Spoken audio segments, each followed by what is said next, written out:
ओम शांति। बाबा good morning. आज बाबा के 25 अक्टूबर 2023 के महावाक्य हैं। बाबा ने सार में कहा, मीठे बच्चे, तुम बेहद के बाप को याद करो। इसमें ही ज्ञान, भक्ति और वैराग्य तीनों समाया हुआ है। ये है नई पढ़ाई। बाबा ने प्रश्न पूछा, संगम पर ज्ञान और योग के साथ साथ भक्ति भी चलती है, कैसे? बाबा ने उत्तर में कहा, वास्तव में योग को भक्ति भी कह सकते हैं, क्योंकि तुम बच्चे अव्यभिचारी याद में रहते हो। तुम्हारी ये याद ज्ञान सहित है, इसलिए इसे योग कहा जाता है। द्वापर से सिर्फ भक्ति होती, ज्ञान नहीं होता, इसलिए उस भक्ति को योग नहीं कहा जाता। उसमें कोई एम ऑब्जेक्ट नहीं है। अभी तुम्हें ज्ञान भी मिलता, योग भी करते, फिर तुम्हारा बेहद की सृष्टि से वैराग्य भी है। गीत सुना किसी ने अपना बना के, मुझको मुस्कुराना सिखा दिया। ओम शांति। बेहद का बाप समझाते हैं, शास्त्रों की पढ़ाई वो कोई पढ़ाई नहीं है, क्योंकि शास्त्रों की पढ़ाई में कोई एम ऑब्जेक्ट नहीं है। शास्त्रों में कोई दुनिया का पता नहीं पड़ता है। अमेरिका कहाँ है, किसने ढूंढी, ये बातें शास्त्रों में नहीं है। कहते हैं फलाने ने ढूंढी। दूसरे इलाके ढूंढते हैं अपने रहने के लिए। जैसे अभी चांद पे चले गए, दूसरे इलाके पे जा रहे हैं ना ढूंढने के लिए। देखते हैं कि कहाँ ज़्यादा कुछ अच्छा हो सकता है। देखा, मनुष्य बहुत हो गए, रहने के लिए ज़मीन तो चाहिए ना। अब ये सारी बातें पढ़ाई की है, इसको एजुकेशन कहा जाता है। तुम्हारा भी ये एजुकेशन है। इसको आश्रम कहें अथवा इंस्टीट्यूशन कहें व यूनिवर्सिटी कहें, इसमें सब आ जाता है। उस पढ़ाई के नक्शे में आदि और हैं। शास्त्रों से रोशनी नहीं मिलती, पढ़ाई से रोशनी मिलती है। तुम्हारी भी पढ़ाई है। वैकुंठ किसको कहा जाता है?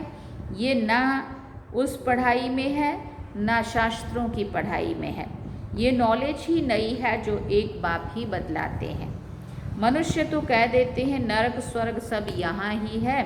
बाबा समझाते हैं, नरक स्वर्ग किसको कहा जाता है, ये बातें ना शास्त्रों में है और ना ही उस एजुकेशन में है।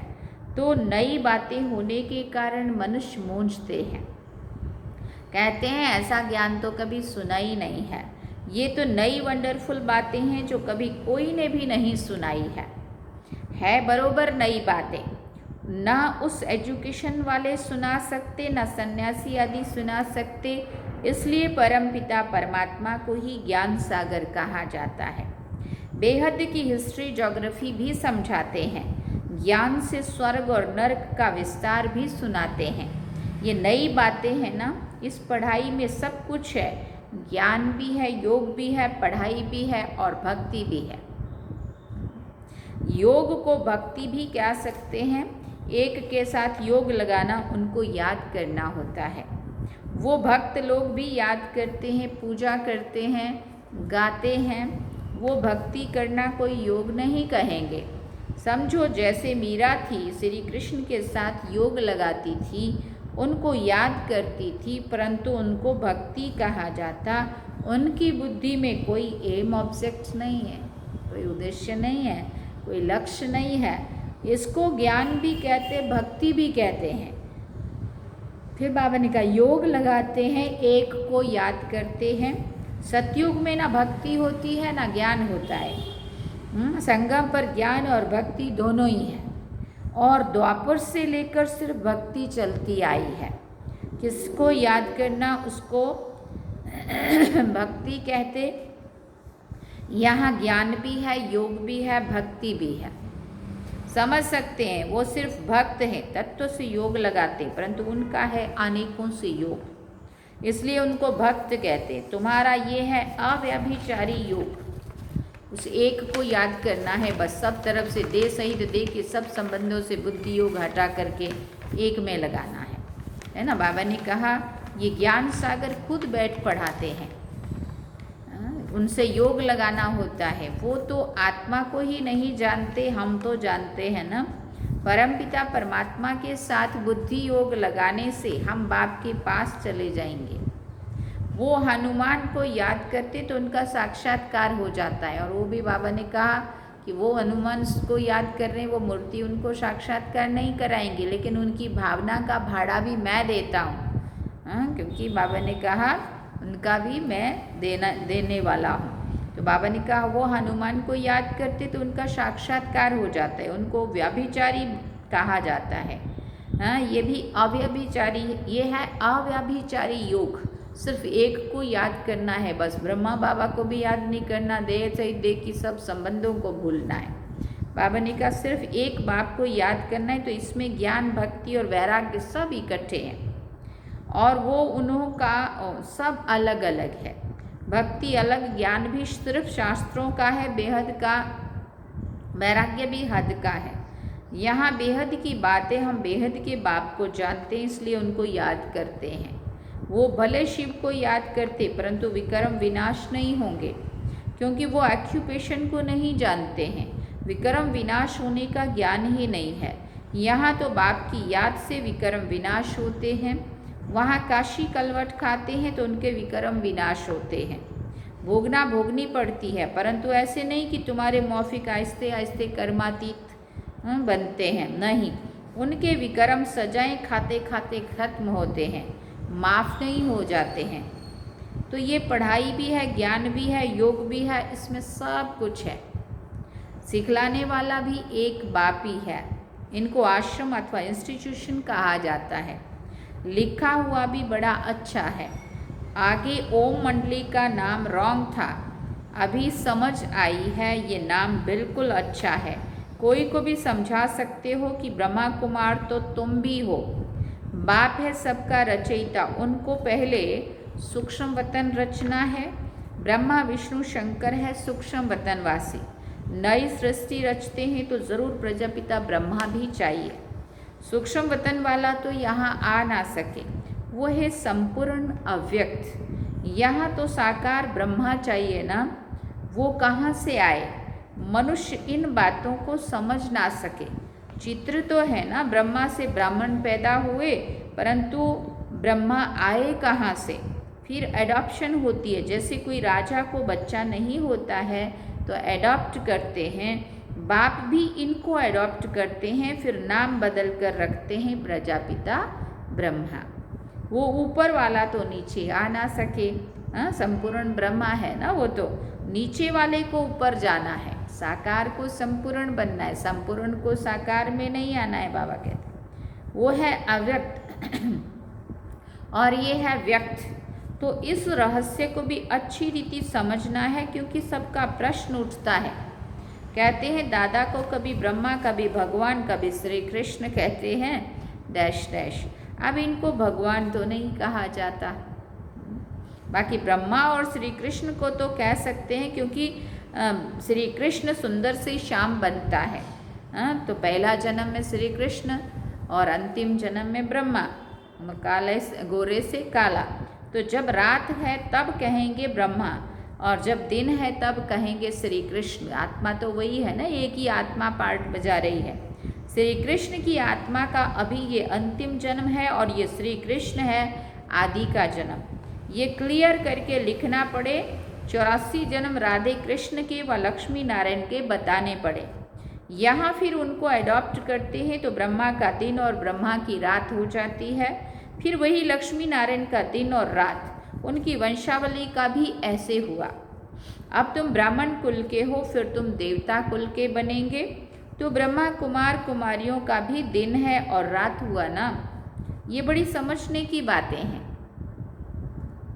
चित्रों में भी क्लियर है। नीचे तपस्या कर रहे हैं, अंतिम जन्म है। अब ब्रह्मा आए कहाँ से, किससे पैदा हो? तो ब्रह्मा को एडॉप्ट करते हैं। जैसे राजा एडॉप्ट करते हैं, फिर उनको राजकुमार कहते हैं ना, ट्रांसफ़र कर देते हैं, प्रिंस ऑफ फलाना। जिसका लिया उसका नाम नहीं आएगा, फिर जिसने एडॉप्ट किया उसका आएगा। जैसे राजा एडॉप्ट करते, फिर उनको राजकुमार कहते, ट्रांसफ़र कर देते प्रिंस ऑफ फलाना। पहले तो प्रिंस नहीं था, पहले किसी का भी बच्चा होगा, लेकिन राजा ने एडॉप्ट किया इसलिए राजकुमार कहलाएगा। राजा ने एडॉप्ट किया तो नाम डाला प्रिंस। ये रस्म रिवाज चली आई है, बच्चों को ये बुद्धि में आना चाहिए। दुनिया नहीं जानती कि बाप कैसे पुरानी दुनिया का विनाश और नई दुनिया की स्थापना करते हैं। ये रोशनी अभी तुम बच्चों को है, फिर बाबा ने कहा तुम्हारे में भी नंबरवार है। आगे चलकर छोटी छोटी बच्चियां भी बहुत तीखी हो जाएंगी, क्योंकि कुमारियां हैं। लिखा हुआ भी है कुमारियों द्वारा बाण मरवाए। कुमारियों का चमत्कार नंबर 1 में गया है। मम्मा भी कुमारी है, सबसे तीखी गई है। कहा जाता है डॉटर शोज मदर। मदर तो नहीं बैठकर कोई से बात करेगी, ये माँ तो हो गई गुप्त, वो मम्मा है प्रत्यक्ष। तो तुम शक्तियों अथवा बच्चों का काम है माँ का शो करना। बहुत अच्छी अच्छी बच्चियाँ भी हैं जिनका पुरुषार्थ अच्छा चलता है। कौरव संप्रदाय में भी किन्हों के नाम मुख्य हैं जो महारथी हैं। यहाँ भी महारथियों के नाम है। सबसे बड़ा है शिव बाबा, ऊंचते ऊंच भगवान। उनका ऊंचा ठाव है। वास्तव में रहने का ठाव माना रहने का स्थान तो हम आत्माओं का भी वही ऊंचते ऊंच है। मनुष्य तो सिर्फ महिमा करते रहते, जानते कुछ भी नहीं है। हम आत्माएं भी वहाँ की रहने वाली हैं, वहाँ की रहने वाली है माना परम धाम की रहने वाली हैं। परंतु हमको जन्म मरण के चक्र में आकर पार्ट बजाना है। वो जन्म मरण में नहीं आते, पार्ट उनका भी है, परंतु कैसा है ये भी तुम जानते हो। अभी तुम बच्चे समझते हो ये शिव बाबा का रथ है, अश्व अथवा घोड़ा भी है। बाकी वो घोड़ा गाड़ी नहीं है। ये जो भी भूले हुए हैं ये सब ड्रामा में नोंद है। आधा कल्प हम भी भूल में भटकते भटकते एकदम भटक जाते हैं। अभी रोशनी मिली है तो बहुत खबरदार हो पड़े हैं। जानते हैं ये पुरानी दुनिया खत्म होनी है, हमको नष्टो मोहा बनना है। कमल फूल समान गृहस्थ व्यवहार में रहते नष्टो मोहा बनने का पुरुषार्थ करना है। तोड़ तो सबसे निभाना है, साथ भी रहना है। ये भट्ठी भी बननी थी जैसे कल्प पहले बनी थी। अभी तो कहते हैं गृहस्थ व्यवहार में रहकर मेहनत करनी है। यहाँ घर बार छोड़ने की बात नहीं है, हम तो घर में बैठे हैं ना। कितने बच्चे हैं, लौकिक भी थे ना, छोड़ा कुछ भी नहीं। लौकिक भी तो बाबा के साथ ही रह रहे थे ना। सन्यासी तो जंगल में चले जाते हैं, हम तो शहर में बैठे हैं, तो उनसे भी तोड़ निभाना है। बाप की रचना है ना। बाप कमाकर बच्चे को वर्षा देते हैं।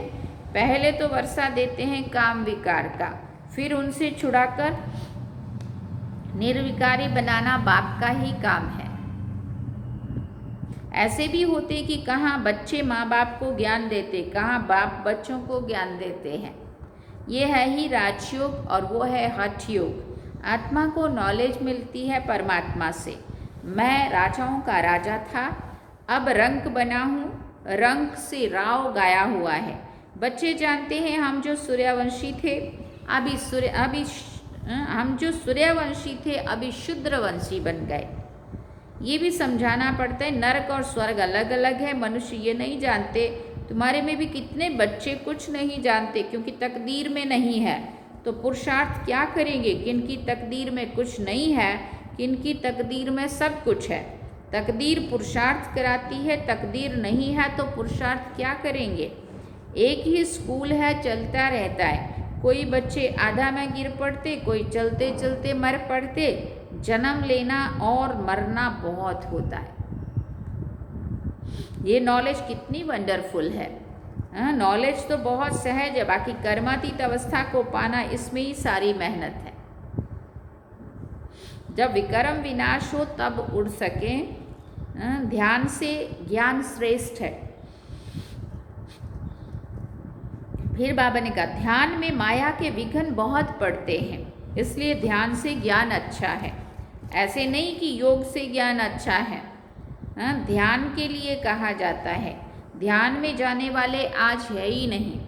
योग में तो कमाई होती है ना, विक्रम विनाश होते हैं। ध्यान में कोई कमाई नहीं है, योग और ज्ञान में कमाई है। ज्ञान और योग बिगर हेल्दी वेल्दी बन नहीं सकते। फिर ये घूमने फिरने की एक आदत पड़ जाती है। ध्यान में जाना भी एक घूमना फिरना ही है, आदत पड़ जाती है, ये भी ठीक नहीं है। ध्यान नुकसान बहुत करता है। ज्ञान भी है सेकंड का, योग कोई सेकंड का नहीं है।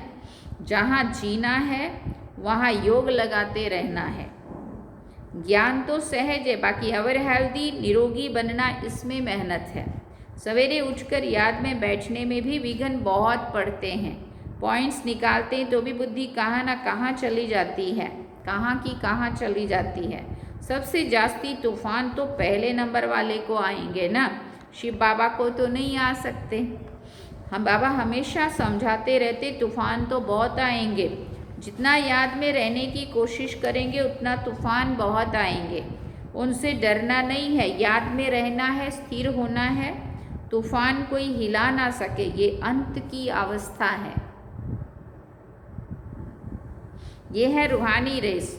शिव बाबा को याद करते रहो, ये भी समझने की और धारण करने की बातें हैं। धन दान नहीं करेंगे तो धारणा नहीं होगी। पुरुषार्थ करना चाहिए। 2 बाप की पॉइंट किसी को समझानी बहुत इजी है, ये भी तुम जानते हो। बाप 21 जन्मों का वर्षा देते हैं। तुम कहेंगे इन लक्ष्मी नारायण को बाप से 21 जन्मों का वर्षा मिला है, बाप ने उनको राजयोग सिखलाया और कोई मुख से कह ना सके कि उन्हें भगवान ने यह वर्षा दिया है। दुनिया में कोई किस बात में खुश रहते, तुम जिस बात में खुश हो उसको कोई नहीं जानते। मनुष्य तो अल्पकाल क्षण भंगुर के लिए खुशी मनाते हैं। तुम हो सच्चे ब्राह्मण कुलभूषण, जो योगी और ज्ञानी हो। तुम्हारे इस अतीन्द्रिय सुख की खुशी को और कोई नहीं जान सकते। वो तो क्या क्या माथा मारते रहते हैं, मून पर जाने का पुरुषार्थ भी करते हैं, बहुत डिफ़िकल्ट मेहनत करते हैं। देखो 69 के पहले की मुरली चली है, तो बाबा कहते मून पर जाने का भी पुरुषार्थ करते हैं। तो अभी मून पे पहुंच गए है ना। बाबा ने कहा उन सब की मेहनत बर्बाद हो जानी है, फायदा कुछ नहीं होगा। तुम बिना कोई तकलीफ के ऐसी जगह जाने का पुरुषार्थ करते हो जहाँ और कोई जा ना सके। एकदम ऊंचते ऊंच परम धाम में जाते हो। अच्छा, मीठे मीठे सिकिल दे बच्चों प्रति माता पिता बाप दादा का याद प्यार और गुड मॉर्निंग। रूहानी बाप की रूहानी बच्चों को नमस्ते। हम रूहानी बच्चों की रूहानी माता पिता बाप दादा को दिल व जान सिकवा प्रेम से याद प्यार गुड मॉर्निंग नमस्ते। थैंक यू बाबा, शुक्रिया बाबा। धारणा के लिए मुख्य सार है। पहला पॉइंट, गृहस्थ व्यवहार में रहते नष्टो मोहा भी बनना है, साथ साथ सबसे तोड़ निभाते कमल फूल समान रहना है। दूसरा पॉइंट, धारणा करने के लिए ज्ञान धन का दान जरूर करना है। ज्ञान और योग से अपनी कमाई जमा करनी है, बाकी ध्यान दीदार की आश नहीं रखनी है। वरदान में बाबा ने कहा, संतुष्टता के सर्टिफिकेट द्वारा भविष्य राज्य भाग्य का तख्त प्राप्त करने वाले संतुष्ट मूर्ति भव। संतुष्ट रहना है और सर्व को संतुष्ट करना है। ये स्लोगन सदा आपके मस्तक रूपी बोर्ड पर लिखा हुआ हो, क्योंकि इसी सर्टिफिकेट वाले भविष्य में राज्य भाग्य का सर्टिफिकेट लेंगे। तो रोज अमृत वेले इस स्लोगन को स्मृति में लाओ।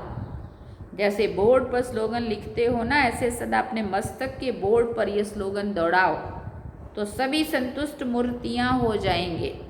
जो संतुष्ट रहते हैं वो सदा प्रसन्न रहते हैं, जो संतुष्ट हैं वो सदा प्रसन्न हैं। स्लोगन में बाबा ने कहा, आपस में स्नेह और संतुष्टता संपन्न व्यवहार करने वाले ही सफलता मूर्त बनते हैं। आपस में स्नेह और संतुष्टता संपन्न व्यवहार करने वाले ही सफलता मूर्त बनते हैं। अच्छा, ओम शांति। सार में बाबा ने कहा, मीठे बच्चे, तुम बेहद के बाप को याद करो, इसमें ही ज्ञान, भक्ति और वैराग्य तीनों समाया हुआ है। ये है बड़ी पढ़ाई, ये है नई पढ़ाई। और गीत क्या सुना? किसी ने अपना बना के मुझको मुस्कुराना सिखा दिया। तो ये हैं आज के बाबा के महावाक्य जो हम सभी ने सुने। अब हम बाबा को याद करेंगे। चलिए बाबा।